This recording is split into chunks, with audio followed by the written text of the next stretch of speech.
G'day, welcome back to the channel. I'm sorry there hasn't been any flight footage in the recent days, but the weather has been atrocious here. It is supposed to be summer, and look, I've got my flannel shirt on, my long pants, a t-shirt, and it is bucketing down again outside. In fact, we've got a tropical cyclone hail, I think it is due to make landfall in the next few hours. It's the southern summer of water. But the weather will come right eventually, I guarantee it. And in the meantime, I do have some footage that I hadn't used, which I'll be editing up into a flight footage video for you to try and keep your spirits up, and my own, because I want to do some flying and the weather won't allow it. We do have jets at the airfield this weekend, so I may get some video of that, may not, I don't know. And a visitor from Australia, Anthony, who's been over to New Zealand many times and flown at our airfield, destroyed lots of models, he's coming too, so stay tuned for that. But the subject of this video, I'm afraid, is another talking head, and again, it's about regulations, but of course, they're important. Now, you saw my video ripping the CAA in the UK a new one for their attempts to make the hobby look bad. Well, now I'm going to talk about the FAA in the USA, because I did a video asking about standard remote ID. Do certain, like for example, Rotor Riot have a built and tuned quadcopter, which they say, it's not our problem, you just don't fly it, we're not allowed to fly it at a freer. There are no freers. Anyway, you can look at that video, you see it go back to my page and look through the videos, you'll find it. I'm not even going to bother linking it, most of you will have already seen it. So I thought this whole issue around what requires standard remote ID out of the box is confusing. A lot of people have said, oh, it doesn't include a battery, so therefore it's not ready to fly, therefore it doesn't have to have standard remote ID, or there are other ways of getting around this. So I thought, well, instead of using my own interpretation of the rules, instead of speculating, why don't I just ask the FAA? So I did. I contacted the FAA through their website, and here's what I asked them. I said, "Dear Sir, Madam, there appears to be some confusion surrounding what sort of store-bought drone requires to be fitted with standard remote ID by the manufacturer.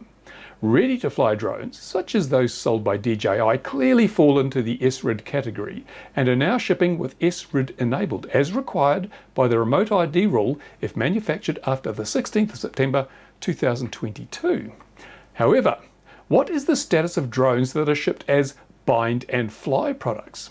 These are typically a complete drone, except perhaps with a battery, and require only binding to the user's radio control transmitter.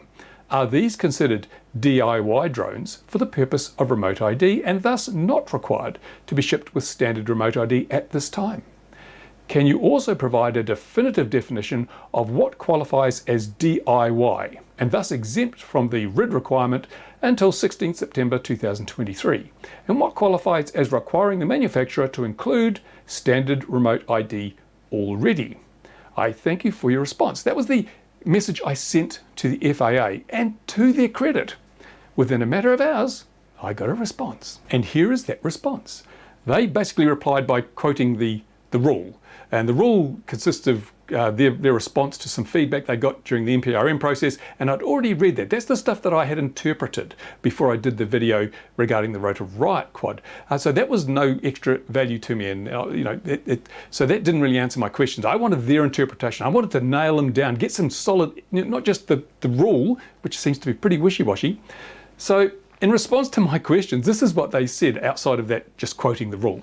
They said, "It would appear that since bind and fly describes a complete aircraft, the manufacturer would have to include remote ID.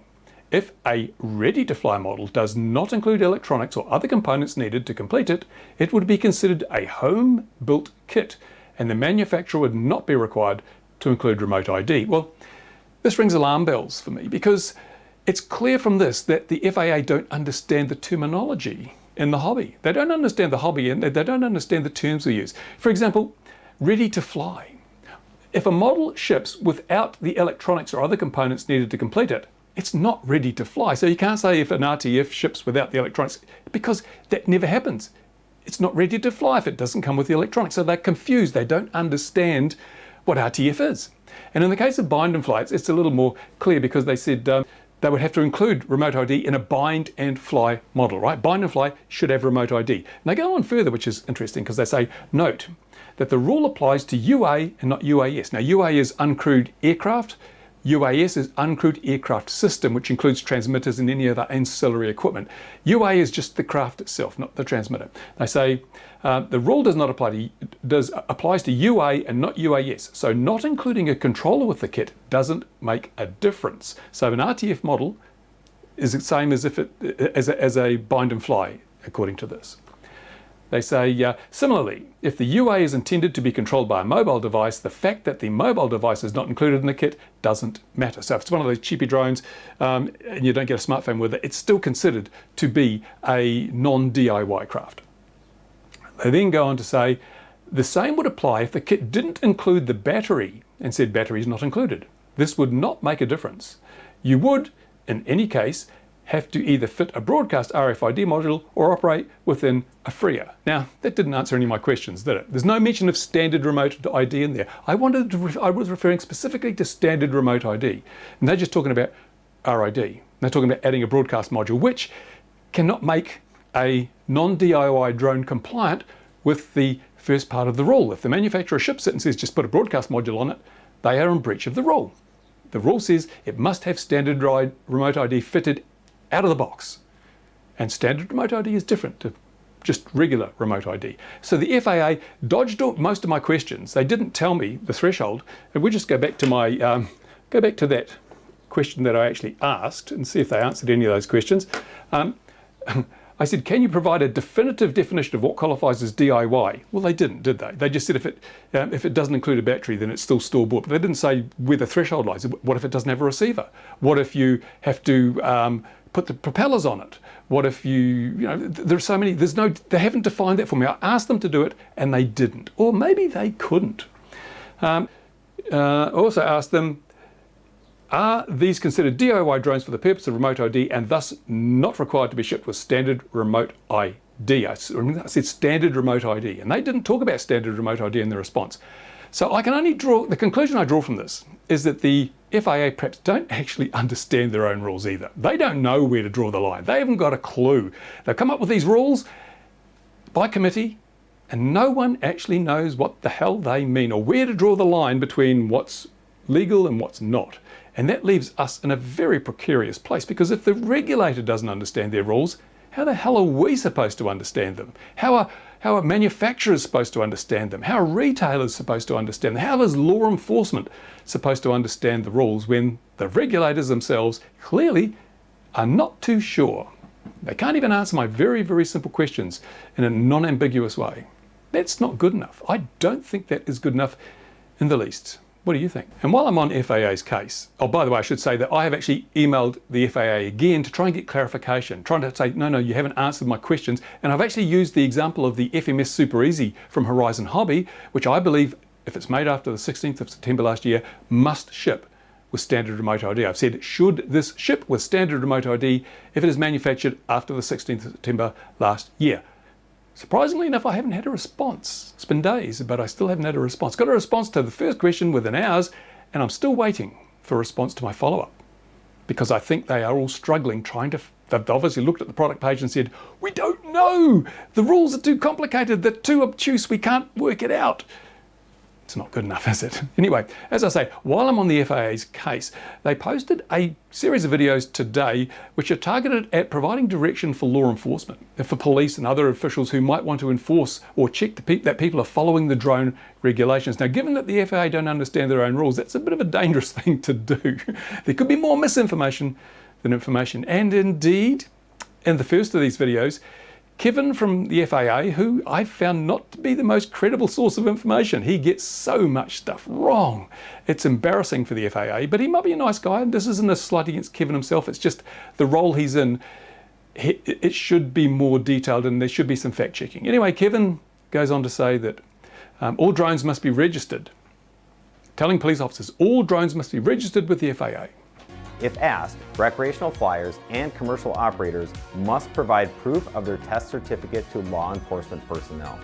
The drone must be registered with the FAA. It's not true. It's not true. If we look at it under Part 107, it says all drones must be registered with the FAA. If you go along, you get your drone, you enter the details and you pay your $5, whatever. That's for Part 107. But recreational users have an exemption to Part 107. that means they don't have to individually register all their drones. You don't. And if you fly in the USA, you know that you register yourself as the drone operator, and you get a number. That's your registration number, and you put that on all of your drones and all of your model aircraft, but you're not individually registering them. There is no federal register of recreational drones. But Kevin makes it pretty clear that's what happens. And if a law enforcement officer says, oh, these drones must be registered, because we saw the advice from the FAA and it says all drones must be registered, and they come up to you and say, is your drone registered? And you go, yes, of course it is. So there's my number, there's my registration number. And the officer goes, okay, what about that one? You go, yep, there we go. The officer says, hey, these numbers are both the same. Now, if you've got two cars and you register them, they have different registration numbers, right? So the law enforcement officer is probably going to go, Kevin from the FAA said all drones must be registered, and it's very clear from this. You've registered one and then just used that number on the second one. We're taking you in, Sonny, put these bracelets on. I mean, I'm drawing a long bow, but this could happen. You get a police officer who's had a really bad day, had an argument with his wife, the dog bit him, his donuts were cold, or his coffee was cold and the donuts were horrible. He may be looking for someone to take it out on. And if you're that unfortunate person who happens to have two drones with the same number, after Kevin says all drones are registered with the FAA, and the policeman knows if you're registering, you've got to have different numbers, you could be in a bit of strife.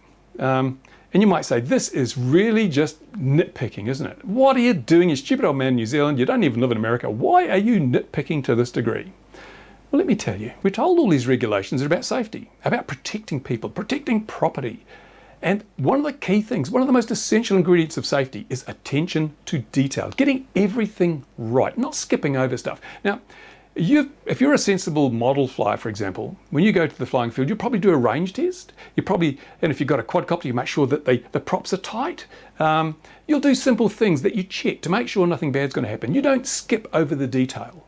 You focus on detail, because if you take care of the detail, the big picture takes care of itself. So if the FAA is going to be demanding that we focus on detail and remain safe, they have an obligation to do the same. They have an obligation to A, understand the rules they make and how to apply them, and B, give good advice to those who are going to be enforcing those rules. And they've failed on both occasions here. They have failed on both occasions. Kevin should have said, all drones must be registered except recreational drones, because when a recreational drone flyer registers, he can use the same number on every drone. And it's not actually the drone that's registered, because we don't keep a register of those drones. We don't know how many drones an individual recreational flyer has, because they're not individually registered. It is the owner of the drones who registers with us. And that's not what Kevin said. Kevin said the drones are registered. They're not. It is the individual recreational flyer who registers. Big, big difference, especially from the point of view of a law enforcement officer who's used to seeing things when they're registered having different numbers, different registration numbers. You don't have three cars with the same registration number. So yeah, I'm going to be holding regulators' feet to the flames this year. I've talked about pushback. It's time we push back as a hobby. One of the things we can do is call them up on their stupidity and their incompetence and their inability to even understand their own rules. And the FAA is not alone. In the UK a month or so ago, they also became so confused by their overly complex rule system that they had rules which contradict each other. The advice and the rules were contradictory. So if you did something looking in this set of rules, it was legitimate to do, and this set of rules, it was a breach. How do you tally those? So they had to rewrite some of the stuff because they themselves couldn't understand their own rules. Just like the FAA at the moment cannot understand their remote ID rules. And it's not good enough. We, as people affected by the rules, must understand them inside out, or we can get in trouble. So surely it's not too much to ask that the regulators also understand the rules and give guidance that is sensible and consistent with those rules. Fail. Big fail. Anyway, that's the start of the pushback. I'm going to be watching these people with eagle eyes, and every time they trip up, I'm going to highlight it. So we can see just how competent they are at what they're supposed to be doing. So that if they come after us for doing something wrong, well, we've got a trove of evidence that says, you guys can't get it right, don't come whinging to us. And that's basically it. So I'd like to thank the people who have joined this channel, because they're helping support me in my little crusade to push back against this massive over-regulation. And I also thank my Patreon supporters. They also provide that level of support. But as I said, there will be some flying videos coming, because I want to see some flying videos, even if I haven't done much flying. Thank you for watching. Stay tuned. There's going to be a lot more to come on this in the coming year. Bye for now. Overregulation is like a tumor. It's killing our hobby. It must be terminated. Now!